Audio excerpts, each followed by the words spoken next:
ঝিনুক নিব এবং একটাকে আমরা স্যাক্রিফাইস করে দিব।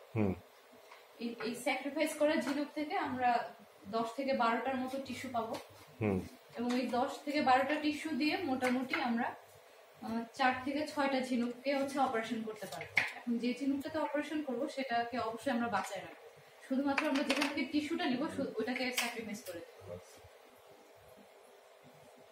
এখন এটার ভিতরে যে মাংসটা হচ্ছে 2টা পর্দা বিশিষ্ট। এই 2টা পর্দার মাঝখানে আমরা পকেট তৈরি করব। এই 2টা পকেট তৈরি করে তারপর এই টিস্যুটা ঢুকাবো। আমরা মূলত 3 ধরনের অপারেশন করি। এটা কতদিনে পাবো মুক্তা? এটার জন্য আমাকে অপেক্ষা করতে হবে 2.5 থেকে 3 বছর। এই ঝিনুকের কি কোনো বয়সের এজের লিমিটেশন আছে, যে এই যে নিতে হবে বা এরকম কিছু? হ্যাঁ, আমরা এইগুলো অপারেশনের জন্য সাধারণত 15 মাস থেকে 2 বছর সিলেক্ট করি। হ্যাঁ, 2 বছর বয়সে।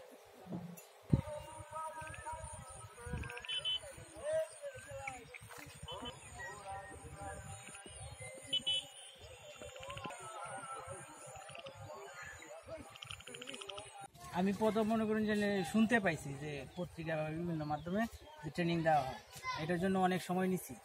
সময় নেওয়ার পরে এই আপনার ট্রেনিংয়ের জন্য আমাকে ডাকা হয়েছে 3 দিনে, আরও 3 বছর আগে এরকম হবে। কারা ডাকলো? ওই যে মৎস্য গবেষণা ইনস্টিটিউট। আচ্ছা, মুক্তা চাষ ওই যে ময়মনসিংহে। পরে ওইখান থেকে ট্রেনিং নিয়ে পরে শুরু করছি কাজ। পর্যায়ক্রমে অনেক ট্রেনিং দিচ্ছি আমি, এবং নিজের মেধা, তাদের সহযোগিতা এবং আরও নিজের দক্ষতা থেকে কিভাবে কাজটা ডেভেলপ করা যায়, উন্নতির দিকে যাওয়া যায়, এই প্রচেষ্টায় আছে। মাছের পাকে পাকে এটা আমি মুক্তাটা। কতটা ঝিনুক ছাড়ছেন? কতটা ঝিনুক তো এটা এইভাবে বলা মুশকিল, অনেক আছে, 5-10 এরকম, 10,000। আচ্ছা, রিজার্ভে আছে বিভিন্ন প্রজাতির। আপাতত মুক্তার জন্য মনে করেন যে এখন রেডি একদম, মনে করেন যে অপারেশন কিছু আছে 150 মতো মুক্তা অপারেশন। সবগুলো কি এই ইমেজ করছেন? ইমেজ আছে, হাফ পাল আছে, পরে আপনার নিউক্লিয়াস আছে। আচ্ছা, 3 ধরনের 4 ধরনের আপনি রাখছেন।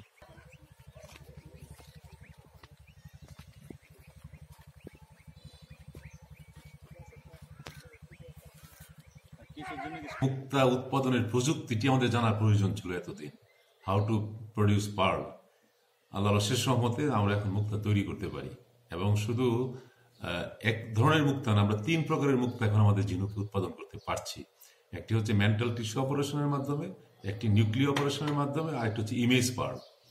আমাদের গবেষণা প্রতিষ্ঠান হিসাবে আমাদের মূল দায়িত্বটি হচ্ছে প্রযুক্তি উদ্ভাবন এবং সেটি মৎস্য অধিদপ্তরের মাধ্যমে মাঠ পর্যায়ে ছড়িয়ে দেওয়া। আমাদের যে প্রযুক্তিটি আছে সেটি দেশের বিভিন্ন অঞ্চল থেকে চাষিরা, উদ্যোক্তারা এসে প্রশিক্ষণ নিচ্ছেন এবং মাঠ পর্যায়ে কিছু চাষি এখন এগুলি ব্যবহার করছেন। আমি 2-1টি নাম উল্লেখ করতে পারি। এখানে আমাদের নেত্রকোনার বারহাট্টা উপজেলায়, আমাদের নীলফামারীতে, আমাদের সুনামগঞ্জে এরকম বেশ কয়েকজন চাষি তারা এখন মাঠে মুক্তা চাষ করছেন। আমরা সেগুলি মনিটর করছি।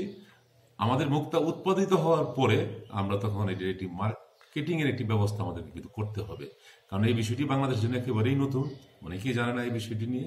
তা আমরা আশা করছি যে আমাদের মাঠ পর্যায়ে যখন এই প্রযুক্তিটি সফলভাবে বাস্তবায়িত হবে তখন পরবর্তী কাজটুকু কিন্তু আমাদের করতে হবে, কারণ মার্কেটিং যদি আমরা ঠিক মতো না করতে পারি তাহলে চাষিরা কিন্তু উৎসাহিত হবে না।